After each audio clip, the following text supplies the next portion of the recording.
আহারে অত্যন্ত দুঃখ লাগে, অত্যন্ত কষ্ট লাগে রে মুরব্বী বাবা। মসজিদের ভিতরে যেই কোরআন শরীফটা থাকে, সেই কোরআন শরীফটা মাঝে মধ্যে যায় একটু ধরবা, দেখবা কোরআনটার উপর ধুলা লাইগা গেছে। মসজিদের ভিতরে ঢুইকা অনেকে দুনিয়াবি কথা কয়, কিন্তু একটা মিনিট কোরআন ধরার সুযোগ পায় না।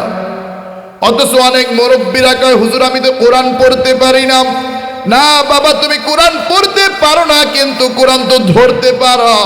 এই এলাকার ভিতরে যত মানুষ এইখানে আসো, আগামীকাল আমার কথা অনুযায়ী সুন্দরভাবে শুই না, যার যার মসজিদের ভিতরে কোরআন আছে, কোরআনটা ধরবা, কোরআনটা চুমু খাইবা, গালে নিবা, চোখে নিবা, বুকে নিবা। আহারে এই এলাকার ভিতরে যেই ছেলেটার সবচেয়ে বেশি কষ্ট, তুমি একটু মসজিদের ভিতরে চলিয়া যাও, মসজিদের ভিতরে যাইয়া কোরআনটা এইভাবে একটু বুকে নাও। আমার আল্লাহ জানাইয়া দেয়, আলা বিযিকরিল্লাহি তাতমাইন্নুল কুলুব। বান্দা তুই কোরআন পড়, কোরআন পড়, কোরআন পড়। তোর কোরআন পড়তে দেরি আছে, তোর অশান্ত হৃদয়কে আমি আল্লাহর শান্তি করতে দেরি না। এই কোরআনকে আপনি যদি জিজ্ঞাসা করেন, কোরআন তুমি কোথা হইতে নাজিল হইছ, তুমি কোথা হতে এসেছ, কি সুন্দরভাবে কোরআন আপনাকে আর আমাকে উত্তর দেয়। তানজিলাম মিম্মান খালাকাল আরদা ওয়াস সামাওয়াতিল উলা। কোরআন আপনাকে আর আমাকে সুন্দরভাবে উত্তর দেয়। এই আসমান জমিন যে আল্লাহ নাজিল করলেন, এই সাত আকাশ সাত জমিন যে আল্লাহ নাজিল করলেন, সেই আল্লাহর পক্ষ থেকে আমি কোরআন নাজিল হয়েছি। সুবহানাল্লাহ। এবার যদি আপনি কোরআনকে জিজ্ঞাসা করেন, কোরআন এই সাত আকাশ সাত জমিন নাজিল হওয়ার আগে তুমি কোথায় ছিলাম, এবার কোরআন অত্যন্ত সুন্দরভাবে উত্তর দিয়া বলবে, বাল হুয়া কুরআনুম মাজিদুম ফি লাওহিম মাহফুজ। এবার কোরআন অত্যন্ত সুন্দরভাবে বলে, এই সাত আকাশ সাত জমিন নাজিল হওয়ার আগে আমি কোরআন লৌহে মাহফুজে ছিলাম, আমি কোরআন লৌহে মাহফুজে ছিলাম। সুবহানাল্লাহ। এবার যদি আপনি কোরআনকে জিজ্ঞাসা করেন, হ্যাঁ কোরআন এই দুনিয়ায় তুমি কার উপর নাজিল হইছ, এই দুনিয়ায় তুমি কোন ব্যক্তির উপর নাজিল হইছ রে, এবারও কোরআন কত সুন্দর জবাব দেয়, তাবারাকাল্লাযী নাযালাল ফুরকানা আলা আবদিহি লিয়াকুনা লিল আলামিনা নাযীরা। এবার কোরআন অত্যন্ত সুন্দরভাবে বলে, এই দুনিয়ায় আমি হাবিবে কিবরিয়া শফিয়ে মাহশর রহমাতুল লিল আলামিন সরকার দু জাহাঁ সরদার দু জাহাঁ জনাবে মুহাম্মদুর রাসূলুল্লাহর উপর আমি কোরআনটা নাজিল হয়েছি, আমি কোরআনটা নাজিল হয়েছি। সুবহানাল্লাহ। একটা জিনিস খেয়াল করেন রে বাবা, এই আয়াতে আল্লাহ রাব্বুল আলামিন কোরআনকে ফুরকান দিয়ে ব্যক্ত করেছেন। আল্লাহ বললেন, তাবারাকাল্লাযী নাযালাল ফুরকান। তার মানে বোঝা গেল কোরআনের আমরা তো মনে করি একটা নাম না, কোরআনের একটা নাম না, বরঞ্চ একাধিক নাম। যেমন বাল হুয়া কুরআনুম মাজিদ, কোরআনের এইখানে নাম আসছে কোরআন। আবার যদি টান দেয় তাবারাকাল্লাযী নাযালাল ফুরকান, এইখানে কোরআনের আরেকটা নাম আসলো ফুরকান। আবার যদি টান দেই ইন্না নাহনু নাযালনা যিকরা, এইখানে কোরআনের নাম আসছে যিকির। আবার যদি টান দেন ক্বাদ জাআকুম মিনাল্লাহি নূরু ওয়া কিতাবুম মুবিন, এই আয়াতের ভিতরে কোরআনের নাম আসছে নূর, এই আয়াতের ভিতরে কোরআনের নাম আসছে কিতাবুম মুবিন। এই কারণে ইমানদার মুমিন মুসলমান কোরআনের নাম একটা না বরংস একাধিক। একটু জোরে জোরে পড়েন না সুবহানাল্লাহ। এবার যদি কোরআনকে জিজ্ঞাসা করেন, হ্যাঁ কোরআন, বুঝলাম তুমি নবী মুহাম্মদের উপরে নাজিল হইছ, এবার একটু আমারে জানায়া দাও তুমি কোরআন কোন মাসে দুনিয়াতে আসছ? দেখেন বাবা, আমি আর আপনি কোরআন চিনি না, কোরআন পড়তে পারি না, কোরআনের সাথে এইভাবে কথা বলি না, অথচ কোরআন এমন একটা কিতাব, আপনি কোরআনকে যা জিজ্ঞাসা করবেন কোরআন আপনাকে খুইলা খুইলা রেকর্ড কইরা পইরা পইরা সব উপস্থাপন করে দিবে। এবার যদি কোরআনকে বলেন, রে কোরআন তুমি দুনিয়ার জমিনে কোন মাসে আসছ? এবার কোরআন অত্যন্ত সুন্দরভাবে বলে, শাহরু রমাদানাল্লাযী উনজিলা ফীহিল কুরআন। এবার কোরআন অত্যন্ত সুন্দরভাবে বলে, আমি কোরআন রমজান মাসে নাজিল হয়েছি, আমি কোরআন রমজান মাসে দুনিয়ার জমিনে আগমন করেছি। এবার যদি আপনি কোরআনকে জিজ্ঞাসা করেন, হ্যাঁ কোরআন, বুঝলাম তুমি রমজান মাসে আসছো, তুমি কি রমজানের দিনের বেলা আসছো না রাতের বেলা আসছো রে? এবার কোরআন অত্যন্ত সুন্দরভাবে জবাব দেয়, ইন্না আনজালনাহু ফি লাইলাতিল কদর। আল্লাহু আকবার। এবার কোরআন অত্যন্ত সুন্দরভাবে জবাব দেয়, আমি কোরআন রমজান মাসে কদরের রাত্রিতে নাজিল হয়েছি, কদরের রাত্রিতে দুনিয়ার জমিনে আগমন করেছি। এবার যদি আপনি কোরআনকে জিজ্ঞাসা করেন, হ্যাঁ কোরআন, এই দুনিয়ায় তোমার কাজটা কি? এই দুনিয়ায় তুমি কি করতে আসছো? আরে এবারও কোরআন কত সুন্দরভাবে উত্তর দেয়। কোরআন জানায়া দেয়, লিতুখরিজান নাসা মিনায-যুলুমাতি ইলান নূর। এবার কোরআন অত্যন্ত সুন্দরভাবে জানায়া দেয়, এই দুনিয়ায় যেই মানুষগুলো জান্নাত চিনে না, এই দুনিয়ার যে মানুষগুলো ছড়াইয়া, আমি তাদেরকে জান্নাতের পথে নিয়ে যাওয়ার জন্য আমি কোরআন দুনিয়ার জমিনে আগমন করেছি। এই কারণে ইমানদার মুমিন মুসলমান, তুমি আর আমি যদি কোরআনটা পড়ি, তুমি আর আমি যদি কোরআন অনুযায়ী নিজের জীবন গড়ি, ইনশাআল্লাহ তোমার আমার মরণে কোনো ভয় নাই। সুবহানাল্লাহ। এবার যদি আপনি কোরআনকে জিজ্ঞাসা করেন, হ কোরআন, তোমারে মানলে মাঝে মধ্যে আমারে জঙ্গি বলা হয়, তোমারে মানলে মাঝে মধ্যে আমারে জেলের ভিতরে নেওয়া হয়, ফাঁসির কাস্টে নেওয়া হয়। এ কোরআন, আমরা দুনিয়ার মুসলমানেরা তোমারে মানলে আমাদের কি উপকার? এবার কোরআন অত্যন্ত সুন্দরভাবে জবাব দেয়, ফামান তাবিআ হুদায়া ফালা খাউফুন আলাইহিম ওয়ালা হুম ইয়াহজানুন। এবার কোরআন অত্যন্ত সুন্দরভাবে উত্তর দেয়, দুনিয়ার ভিতরে যেই মানুষগুলা আমি কোরআনের অনুসরণ করবে, যেই মানুষগুলা এই কোরআন অনুযায়ী চলবে, হালালকে হালাল বলবে, হারামকে হারাম জানবে, তাদের দুনিয়াতেও টেনশন নাই, তাদের মরতে দেরি আছে, মাওলা পাকের জান্নাত তাদের জন্য রিজার্ভ হতে দেরি নাই। সুবহানাল্লাহ।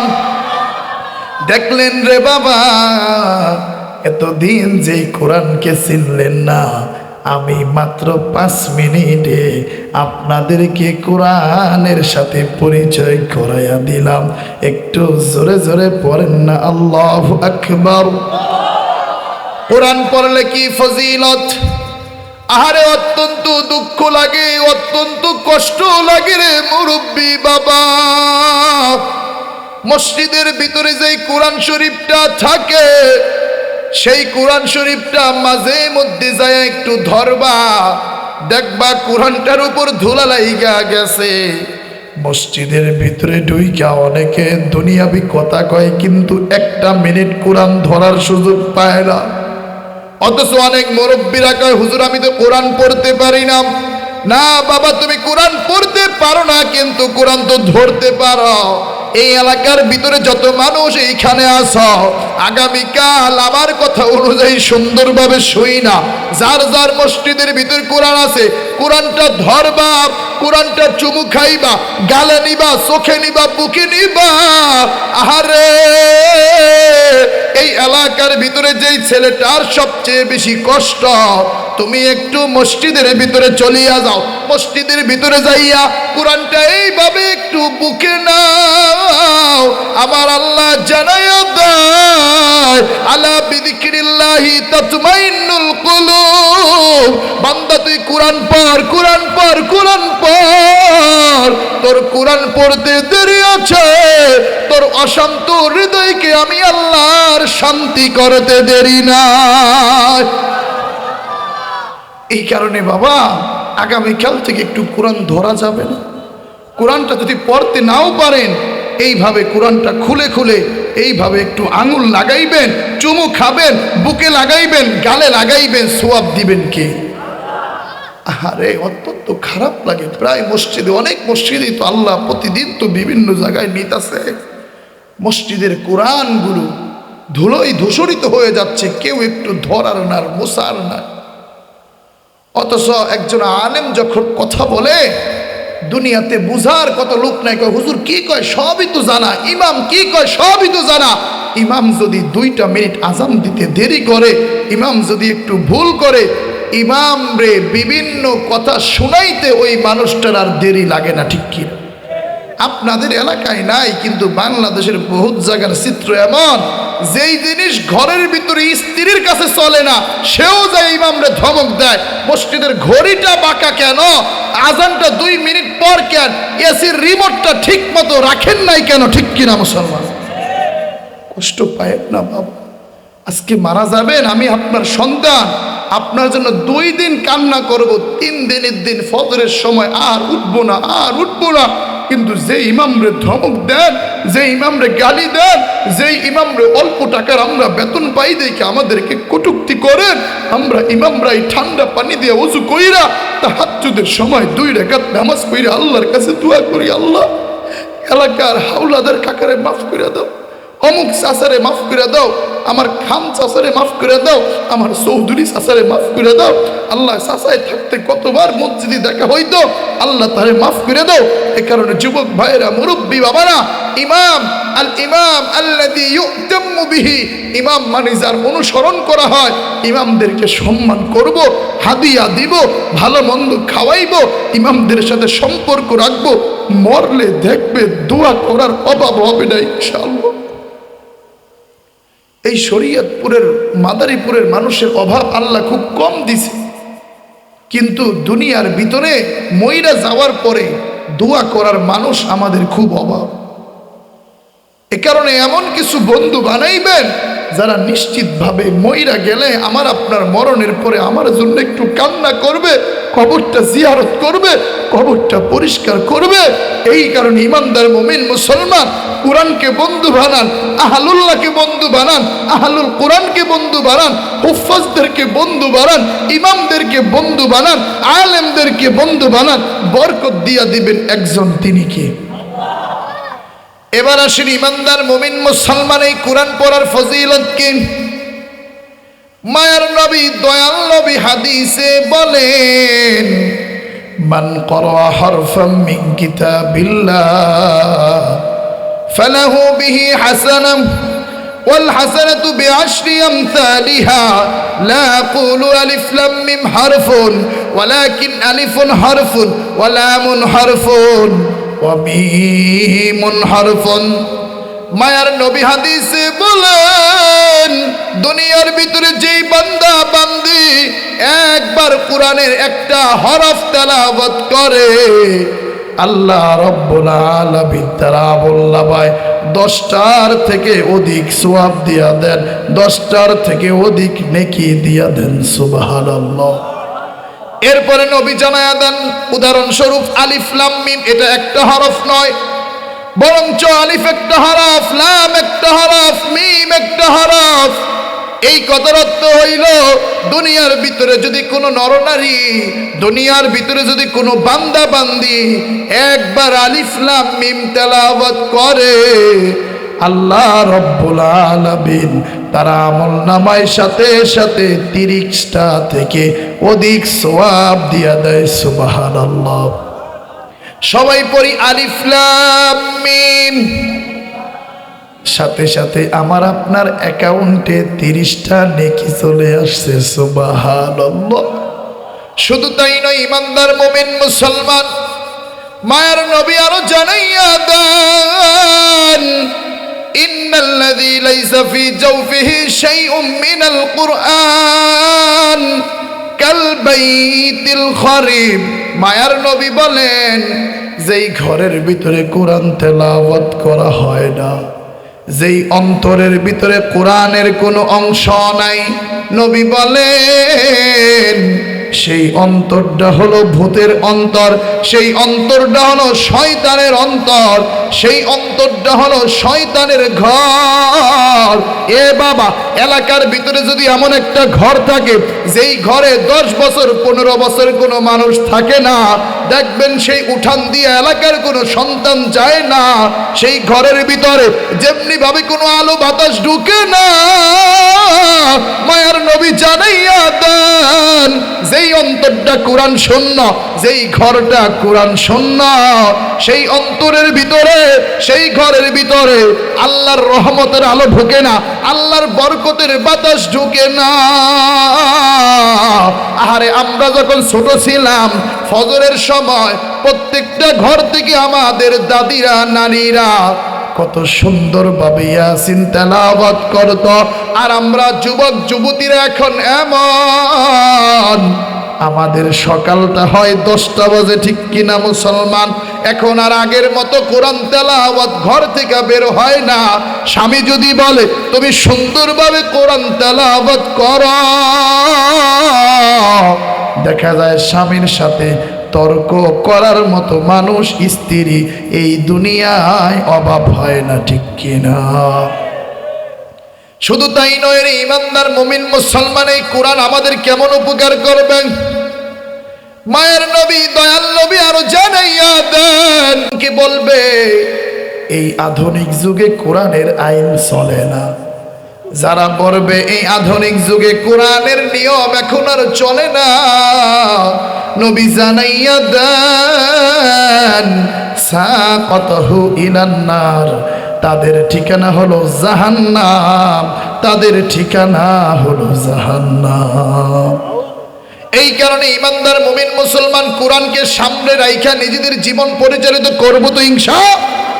শুধু তাই নয়, মায়ার নবী আরো জানাইয়া দেন, ইকালু লিসাহিবিল কুরআন ইকরা ওয়ারতাকি ওয়ারাত্তিল কামা কুনতা তুরাত্তিলু ফিদ দুনিয়া ফাইন্না মানজিলাকা ইনদা আখিরি আয়াতিন তাকরাউহা। নবী বলেন, দুনিয়ার ভিতরে যারা কোরআন তেলাওয়াত করবে, কাল হাসরের ময়দানে কোরআনওয়ালাদেরকে বলা হবে, তুমি যেমনি ভাবে দুনিয়াতে সুন্দরভাবে কোরআন পড়তা, আজকেও কোরআন পড়ো। কোরআন পড়তে যায়া যায়া তোমার কোরআন তেলাওয়াত যেইখানে যায়া শেষ হবে, জান্নাতের ভিতরে তোমার ঘরটা অত বড় হবে। সুবহানাল্লাহ। উদাহরণস্বরূপ কোরআনের ভিতরে আয়াত আছে 6666 আয়াত, এটা হলো প্রসিদ্ধ ভুল। তাহকিকি কথা হইল 6232 আয়াত। যাই হোক, ধরেন 6000 আয়াত আছে, কিন্তু আমি আর আপনি 1000 আয়াত তেলাওয়াত করতে পারছি। আল্লাহ বলবে জান্নাতের ভিতরে তুমি 1000 তলায় উঠা যাও। তুমি আর আমি যদি 2000 আয়াত তেলাওয়াত করি, আল্লাহ বলবে গোলাম তুমি 2000 তলায় উঠা যাও, একটু জোরে জোরে পড়েন না সুবহানাল্লাহ। শুধু তাই নয় ইমানদার মুমিন মুসলমান, এই কোরআন যখন দুনিয়ার জমিনে আগমন করলো রে, মক্কার কাফেররা বলা বলি করতেছে এই কোরআন আল্লাহর বানানো কিতাব নয়, এই কোরআন হলো মুহাম্মাদের বানানো কিতাব। নাউজুবিল্লাহ।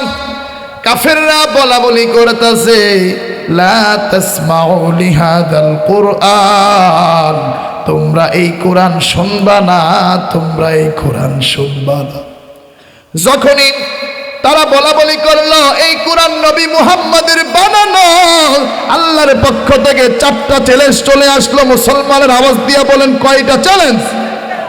1 নম্বরে আল্লাহ রাব্বুল আলামিন কোরআনে জানায়া দেয় قل لئن اجتمعت الإنس والجن على أن يأتوا بمثل هذا القرآن। তদানীন্তন সময় ছিল আরবি সাহিত্যের যুগ, যারা কাফের বেঈমান ছিল তারাও অনেক বড় আরবি ভাষার সাহিত্যিক ছিল। আল্লাহ বললেন এই তোমরা যদি মনে করো এটা নবী মুহাম্মাদের বানানো, পারলে তোমরা এই কোরআনের আয়াত পুরা কোরআনের মতো একটা কোরআন বানায়া দেখাও। আল্লাহর 1 নম্বর চ্যালেঞ্জ, পারলে পুরা কোরআনের মতো কোরআন বানায়া দেখাও। না, এটা তারা পারলেন না।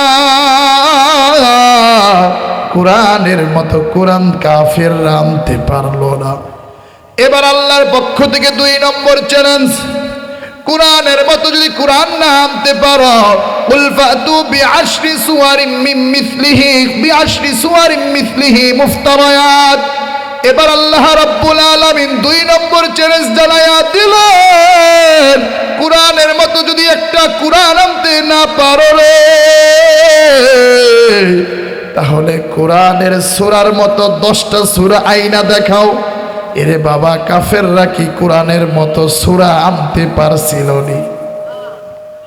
এই 2 নম্বর চ্যালেঞ্জও কাফেররা পারল না। আল্লাহর পক্ষ থেকে কাফেরদের প্রতি 3 নম্বর চ্যালেঞ্জ, ওয়াইন কুনতুম ফি রাইবিম মিম্মা নাযালনা আলা আবদিনা ফাতু বিসূরাতিম মিন মিসলি। আল্লাহর পক্ষ থেকে 3 নম্বর চ্যালেঞ্জ, তোমরা যেহেতু কোরআনের মতো 10টা সূরা আনতে পারো নাই, যদি বাপের বেটা হও কোরআনের সূরার মতো একটা সূরা নাজিল করে দেখাও, কোরআনের একটা সূরার মতো আয়াত নাজিল করে দেখাও। একটু জোরে জোরে পড়েন না আল্লাহু আকবার। এবার কাফেররা সব বই লাগাও, সব পয়সা বলতেছে কোরআনের সূরার মতো একটা সূরা নাজিল করতে হবে, বানাইতে হবে। এবার কাফেররা একটা সূরা বানাইলো, সূরাটার নাম দিল ফিল। আলাম তারা কাইফা ফাআলা রাব্বুকা বিআসহাবিল ফিলের মতো তারা সূরা বানাইছে। কয় আল ফিলু ওয়া মা আদরাকা মাল ফিল যামবুন কলিলুন ওয়া খুরতুমুন তাবিল। আরবের কাফেররা নিজেরাই শুইনা হাইসা দিল। কয় আল্লাহ সূরা ফিল নাজিল করেছে, এটার ভিতরে কত ইতিহাস আল্লাহ ঢুকায়া দিয়েছেন, আর তোমরা কি ফিল সূরা নাজিল করলাম? তারা নাজিল করলো ফিল, হাতি। কয় হাতি কি জানোনি? কয় জাম্বুন কলিলুন ওয়া খুরতুমুন তাবিল, জারলা ছোট নাকের বাসিটা বড়। এটা শুইনা কাফেররা হাইসা দিল। কয় না, তোমাদের এই সূরা কোরআনের সূরার সামনে চলে না। ডান পাশে ফেরেশতা থাকেন, বাম পাশে ফেরেশতা থাকেন, তোমার আমার সব আমলনামা গুলা লিপিবদ্ধ হয়ে যায়। এই আয়াত পরে মহিলা বুঝাইলেন আব্দুল্লাহ, একটা কথাও যদি আমার জবান দিয়া ফাসিকি কথা বের হয়ে যায়, আমি আল্লাহর কাছে কিভাবে জবাব দিব, কিভাবে জবাব দেব? অথচ ইমানদার মুমিন মুসলমান, তোমার আমার পেরেশানি হয় না। তুমি আর আমি জবান দিয়ে কত মিথ্যা কথা বলি, তুমি আর আমি জবান দিয়া কত মানুষের সাথে ওয়াদা খেলাপ করি।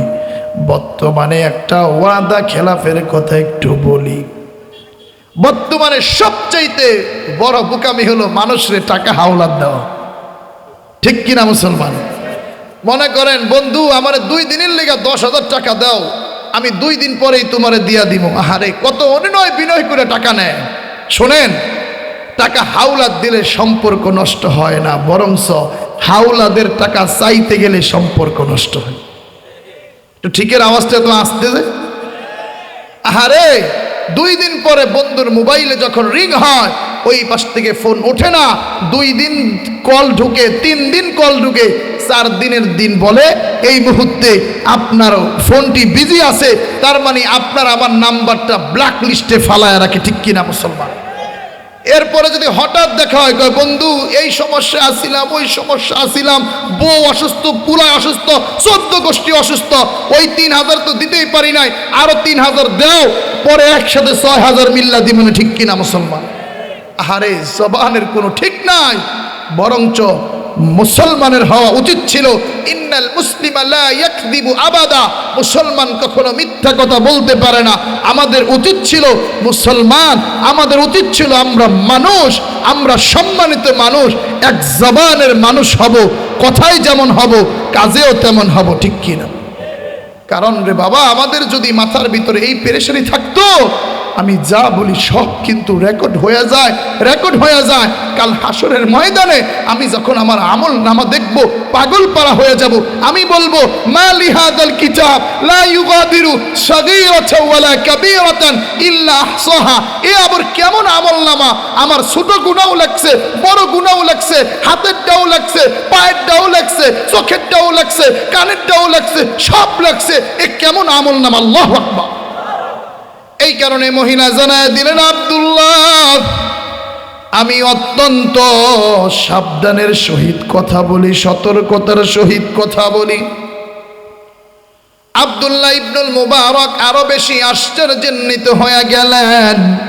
কিরে ভাই, তাই বলে কি মহিলা সবই কোরআন দিয়া কথা কইব?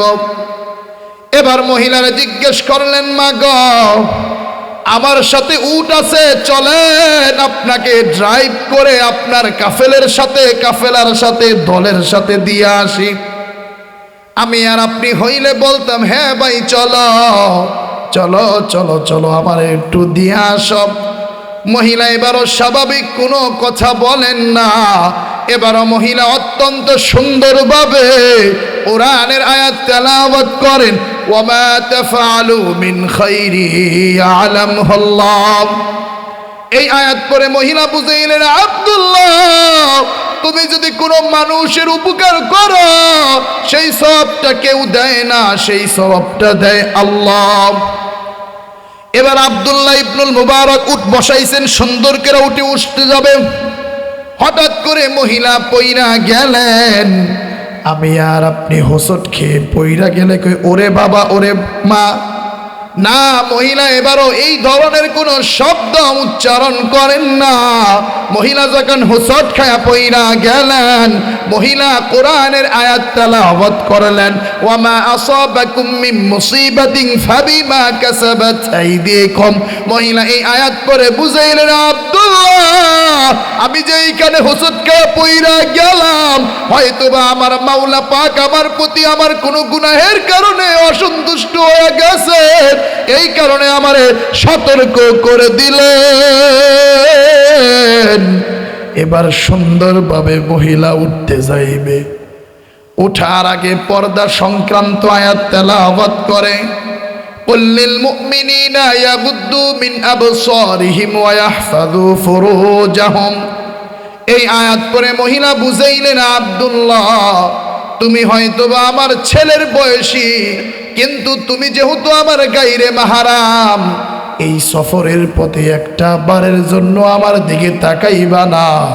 মা হাক্কতরি, 1 নম্বর হলো গদ্দুল বাসার, যতক্ষণ পর্যন্ত তুমি আমার সাথে সফর করবা তোমার দৃষ্টি নত রাখবা কন্যা। আল্লাহু আকবার।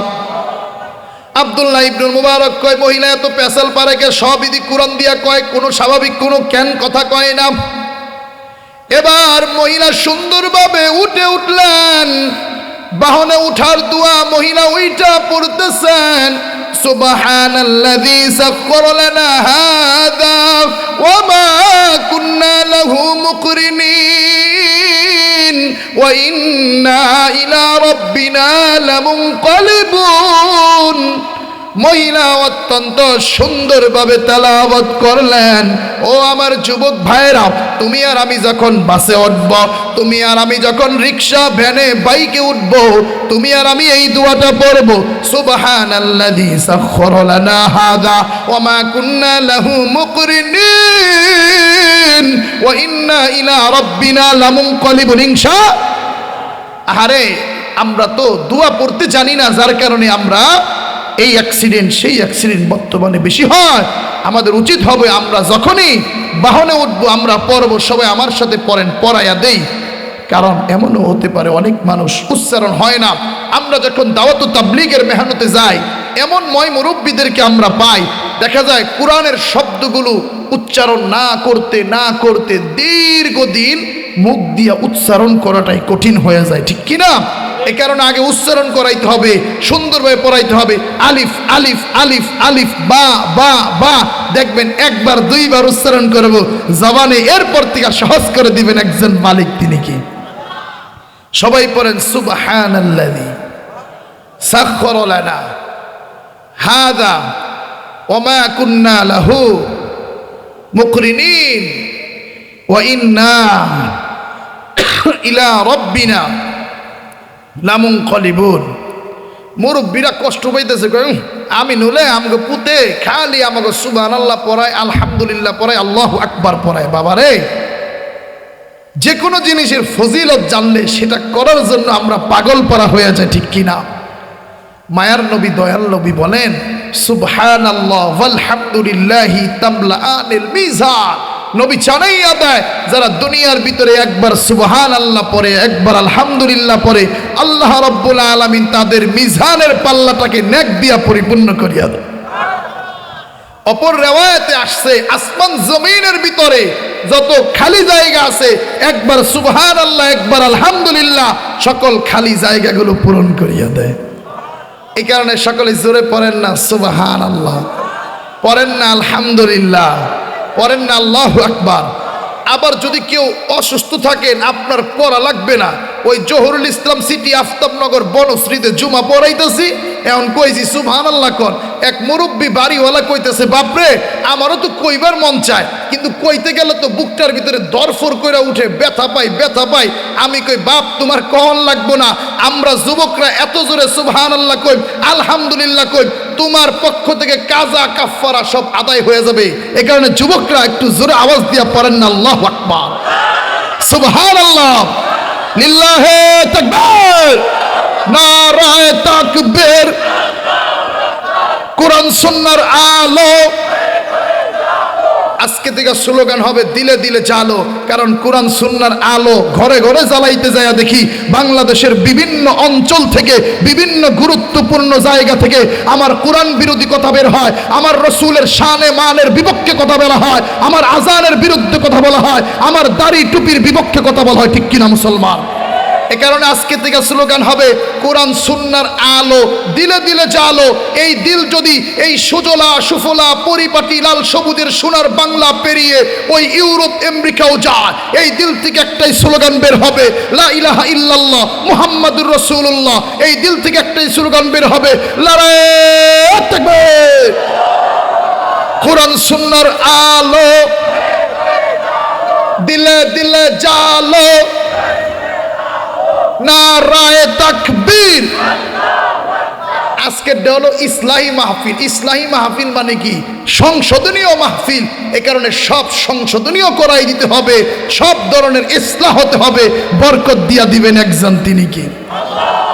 এবার আসেন ইমানদার মুমিন মুসলমান, যেইখান থেকে এতগুলা জুমলাই মুতারিজা আসলো, এতগুলা কথা আসলো, আবার চলে যাই সেইখানে রে বাবা।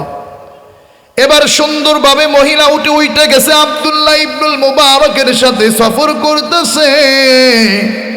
আব্দুল্লাহ ইবনুল মুবারক অনেক জোরে জোরে উঠ চালাইতেছে, ঠক্কর ঠক্কর ঠক্কর, আরে জোরে জোরে চালাইতেছে। আমি আর আপনি হইলে বলতাম একটু আস্তে চালাও, একটু আস্তে চালাও। মহিলা এবারও স্বাভাবিক কোনো কথা বলেন না। মহিলা এবার সূরা লুকমানের একটি আয়াত তেলাওয়াত করেন, ওয়াকসিদ ফি মাশিকা ওয়াগদুদ মিন সাউতিক মহিলা এই আয়াত পড়ে বুঝাইলেন, আব্দুল্লাহ খাইরুল উমুরি আওসাতুহা, সব জিনিসের কল্যাণ হলো মধ্যম পন্থায় চালানো। তুমি এত জোরে চালাইও না, তুমি একটু মধ্যম পন্থায় চালাও, একটু আস্তে আস্তে চালাও। সুবহানাল্লাহ। আরে এবার আব্দুল্লাহ ইবনুল মুবারক আস্তে আস্তে চালাইতেছেন আর গজল গাইতেছে, সুন্দর সুন্দর কবিতা পাঠ করতেছে। এবারও মহিলা স্বাভাবিক কোনো কথা বলেন না। মহিলা এবার সূরা মুজাম্মিলের 20 নম্বর আয়াত তেলাওয়াত করেন, ফাকরাউ মা তায়াসসারা মিনাল কুরআন। মহিলা এই আয়াত পড়ে বুঝাইলেন, আব্দুল্লাহ তুমি যে কবিতা কইতাছো তোমার কোনো সওয়াব হবে না, বরংস তুমি এই যে ঘোড়া চালাইতে চালাইতে যতটুকু তুমি কোরআন থেকে পারো ততটুকুই তুমি তেলাওয়াত করো, একটা সূরা পড়ো, একটা আয়াত পড়ো, তাহলে সাথে সাথে আল্লাহ রব্বুল আলামিন তোমার আমলনামায় 10টা থেকে অগণিত সওয়াব কোরআন তেলাওয়াতের কারণে দিয়া দিবেন। সুবহানাল্লাহ।